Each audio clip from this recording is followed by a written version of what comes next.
L'ameler és un dels cultius de secà que més s'ha beneficiat de la pluja d'estos dies. Enguany s'espera més producció. La planta el que fa és tindre reserves hídriques, té molta més força i per tant va desenvolupar aquestes armeles a un tamany òptim i li donarà major rendiment al productor. Els agricultors d'altres cultius, com els cítrics, també estalviaran costos. Els regants de Vila-real han deixat arrere les restriccions d'aigua que patiren la temporada passada.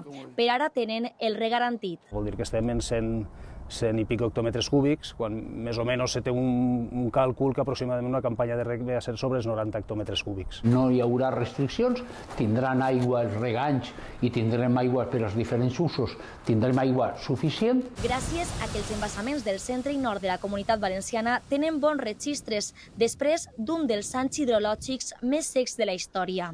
El de Maria Cristina ompli els aqüífers de la Plana Baixa. Este embassament està desaiguant uns 45 metres cúbics per segon. Ha arribat al límit tècnic, una xifra destacable, ja que l'any passat per aquestes dates només estava al 6% de la seva capacitat. 5 embassaments de la conca del Xúquer estan avui soltant aigua.